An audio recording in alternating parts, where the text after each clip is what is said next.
Dear students, Assalamu alaikum. I hope you all are doing well. This is me, Saib Khan. Welcome to back all of you on my YouTube channel, Nursing with Saib Khan. तो dear friends, जैसे कि आज हम discuss करेंगे गर्ड gastro-oesophageal reflex disorder को। ठीक है, तो इसको हम डिस्कस करेंगे।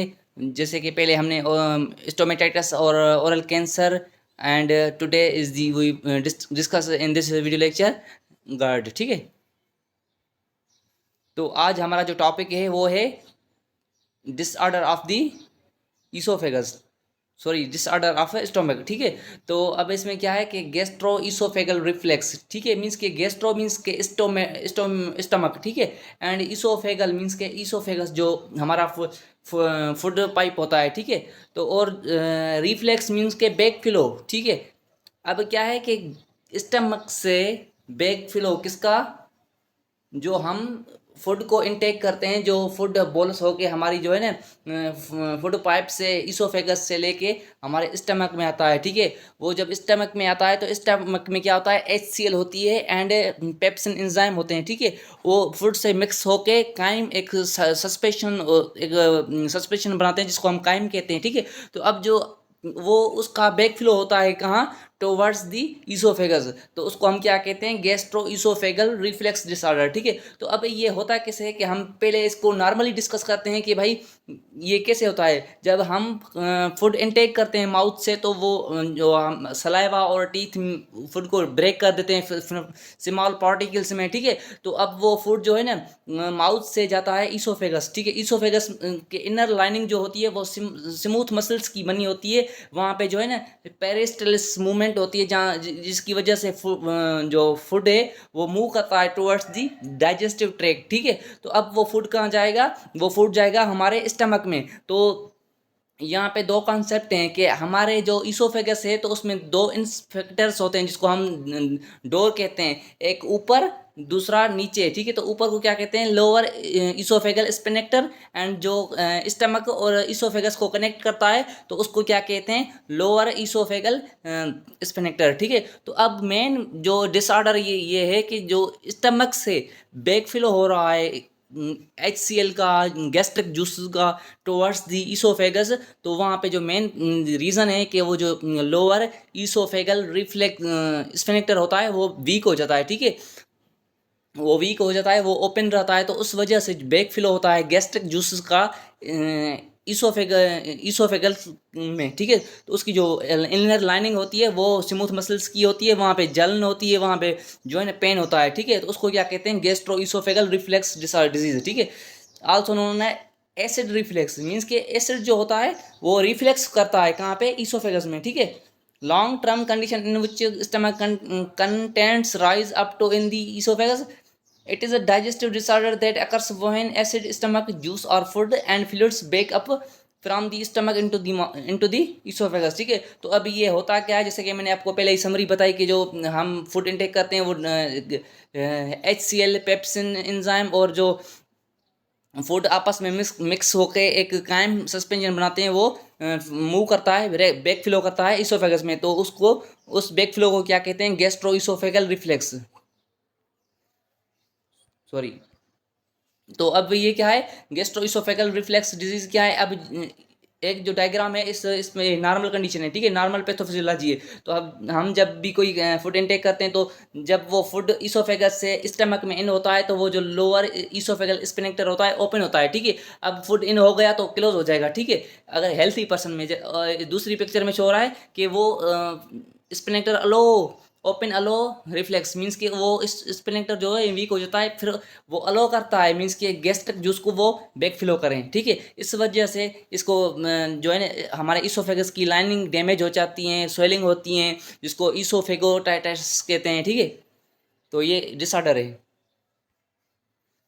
काज of gastro oesophageal reflux disorder cause कौन से हैं, ओबेस, जो ओबेस होंगे उनमें ये ज़्यादा चांसेस होते हैं। Bulging of the top of the stomach up into the diaphragm, हाइटल hernia एक डिजीज़ है, हम आगे उसको डिस्कस करेंगे। उस वजह से भी जो है ना इसके चांसेस ज़्यादा होते हैं, क्योंकि हाइटल हर्निया में क्या होता है कि जो हमारे स्टमक है उसके पार्ट्स जो होते हैं ना वो डायफ्राम में चले आते हैं। ठीक है, प्रेगनेंसी में भी इसके चांसेस ज़्यादा होते हैं। कनेक्टिव टिश्यू डिसऑर्डर्स होते हैं, डिलेड स्टमक एम्पिटी, ज़्यादातर जो है ना स्टमक जो एम्पिटी होता है तो उस वजह से जो है ये ज़्यादा चांसेस होते हैं गर्ड के।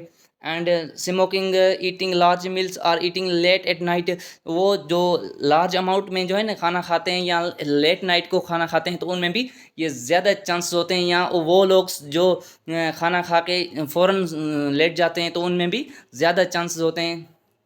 Eating certain foods triggers such as fatty और फ्रेड फूड्स, ठीक है, जो फास्ट फूड हैं या स्पाइसी फूड हैं उनमें भी, उनकी वजह से भी जो है ना गैस्ट्रोइसोफेगल रिफ्लेक्स डिसऑर्डर होते हैं। Drinking certain beverage such as alcohol और कॉफ़ी, ठीक है।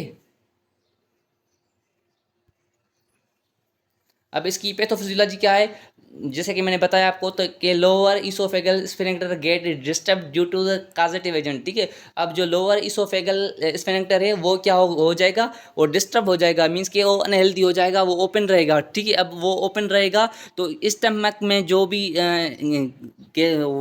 HCl है या गैस्ट्रिक्स हैं वो फ्लो करेगा बैकवर्ड टू दी इसोफेगस, ठीक है। So then stomach acid flow back back and then oesophagus में जाएगी cause heartburn and gastro oesophageal reflux disease, ठीक है। उस वजह से गैस्ट्रो इसोफेगल रिफ्लेक्स डिजीज हो जाएगी, ठीक है। ये क्या है, ये पैथोफिजियोलॉजी है। मैनिफेस्टेशन ऑफ द गर्ड, ठीक है। तो अब burning sensation in your chest, जर सी बात है जब आपको गैस्ट्रो इसोफेगल रिफ्लेक्स होगा तो आपको जो है चेस्ट पेन होगा, हार्ट बर्न होगी, ठीक है, चेस्ट पेन होगा, डिफिकल्टी स्वेलिंग मीन्स के फूड ईटिंग में डिफिकल्टी होगी, रिगर्डेशन ऑफ द फूड और स्क्वायर लिक्विड्स मीन्स कि आपके माउथ में जो है ना बदबू वगैरह होगी, क्योंकि वो जो है ना HCl and gastric juice backward flow करेगा। Sensation of lump in your throat, if you have night time acid reflux you might also experience chronic cough हो जाएगी, laryngitis inflammation of the larynx हो जाएगा, न्यू और ऑरेंजिंग asthma भी हो सकती है, क्योंकि HCl होता है, HCl जो है ना थोरेक्स से जो है ट्रेकिया में चला जाता है तो वहाँ पे HCl हो जाती है, सॉरी वहाँ पे एस्थमा हो जाती है। Medical management of the gastro oesophageal reflex, life style modification, आप जो है लाइफ स्टाइल जो है आप उसमें मॉडिफिकेशन लाएँ, जैसे कि एक्सरसाइज करें। ओबेस में जैसे कि मैंने बताया कि चांसेस ज़्यादा होते हैं, लेक ऑफ एक्सरसाइज की वजह से जो ओबेस पर्सन होते हैं उनमें चांसेस ज़्यादा होते हैं। अपना जो है ना रूटीन बनाएं, खाने की जो है ना टाइम, लेट नाइट जो है ना खाना नहीं खाएं, और जो लेट नाइट में खाना खा के सो जाते हैं तो उनमें भी ज़्यादा चांसेस होते हैं। मीन्स के lifestyle modification, control the gastric acid secretion through medications, example antacids, ठीक है। तो अब अपनी जो है ना गैस्ट्रिक एसिड सिक्रेशन पे कंट्रोल करें उन with the help of medications. Antacids जैसे कि गेवसिकून हो गई, राइजिक शाशिया वगैरह हो गए, राइजिक्स कैप्सूल आते हैं वो भी, और म्यूकेन, गेवसिकून, ठीक है, ओमेगा पेराजोल। तो ये क्या है, ये एंटी एसिड्स हैं जो कि इसकी जो गैस्ट्रिक एसिड है उसकी सिक्रेशन को रिड्यूस करती हैं। और डाइट अपना जो है डाइट प्रॉपर करें, स्पाइसी फूड वगैरह ना लें, ज़्यादा से ज़्यादा फाइबरस फूड जो है ना फाइबरस और वेजिटेबल इंटेक करें ताकि गैस्ट्रिक एसिड सिक्रेशन से प्रिवेंट कर सके। सर्जिकल मैनेजमेंट ऑफ दी गर्ड, ठीक है। लेप्रोस्कोपी एंटी रिफ्लेक्स सर्जरी, ठीक है। ये क्या है, ये लेप्रोस्कोपिक एंटी रिफ्लेक्स सर्जरी होती है, आल्सो कॉल्ड नेजन फंडालोकेशन, ठीक है, is use in the treatment of GERD when medications are not successful, ठीक है। तो अब ये क्या किया जाता है, ये सर्जरी की जाती है, ठीक है। तो अगर कोई भी मेडिकेशन जो है वो सक्सेसफुल नहीं हो रही तो फिर हम क्या करते हैं, फिजिशियन क्या करते हैं, लेप्रोस्कोपिक एंटी रिफ्लेक्स सर्जरी कर देते हैं, ठीक है। सर्जरी इन्वॉल्व्स प्रोड्यूसर कॉल्ड फंडो प्लेक्शन, ठीक है। Goal of the fundoplication is reinforce the lower oesophageal sphincter to record the barrier that stops reflux from the occurring, ठीक है। अब इस जो है ना लेप्रोस्कोपिक एंटी फ्लक्स सर्जरी का मकसद क्या होता है कि जो LES लोअर इसोफेगल स्फिंक्टर होता है तो उसकी जो है ना उसको रिफोर्स करते हैं, उसकी जो है ना रिकरेंट करते हैं ताकि जो है वो बैरियर बन सके, रिफ्लेक्स ज़्यादा से ज़्यादा ना हो सके, रिफ्लेक्स प्रिवेंट रहे, ठीक है। इस वजह से लेप्रोस्कोपिक एंटी फ्लक्स सर्जरी करते हैं। ये क्या है, ये डायग्राम है इसोफेगस, ठीक है। तो ये नॉर्मल है, उसके बाद जो है ना fundus top of the stomach, ठीक है, जो ऊपर वाला पार्ट होता है तो इसमें सर्जरी हुई है ताकि जो है ना उसको एक दूसरा स्फिनेक्टर जो लोअर इसोफेगल स्फिनेक्टर है, तो वो आर्टिफिशियल लगाया गया है ताकि उसको जो है ना बैक फ्लो से बच सके, गैस्ट्रिक एसिड की बैक फ्लो से, ठीक है। Nursing intervention of guard struct input and output charting, ठीक है। तो इसमें जो है ना नर्स का मेन पर्पस ये है कि जो उसकी जो है इनपुट एंड आउटपुट चार्ट जो है ना बनाए, उसमें उसको मेयर करे, मेंटेन हाइड्रेशन मेंटेन करे, encourage small frequent meals of high calories and high protein foods, ठीक है। उसको स्मॉल फ्रीक्वेंट्स एंड ज़्यादा से ज़्यादा, जो कुछ लोग ऐसे होते हैं कि वो ज़्यादा एक टाइम ही खाना खा जाते हैं, तो फिर उसको जो है ना प्रिवेंट करें, उसको बताएं, उसको एडुकेट करें कि स्मॉल खाएं एंड फ्रीक्वेंटली, मीन्स के 2 बार खाएं, 3 बार खाएं, 4 बार खाएं, लेकिन स्मॉल अमाउंट में खाएं। Small and frequent meals are easier to digest, वो इजी डाइजेस्ट होगा। Instruct to remain in upright position at least 2 hours after meals, खाने के बाद जो है ना उसको अपराइट पोजिशन दें 2 आवर्स तक, फिर वो लेट सकते हैं। Avoid eating at least 3 hours before bed time, सोने खाने के बाद 3 टाइम के बाद सोना है।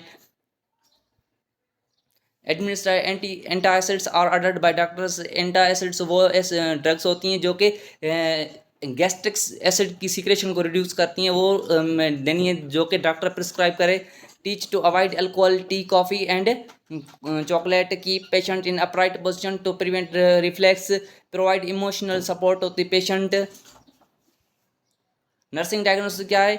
Impaired nutrition, less than body requirement, acute pain related to irritation of the esophagus, risk of aspiration to reflux, the gastric contact, pain related to surgery, ठीक है। तो ये क्या है? ये नर्सिंग डायग्नोसिस है।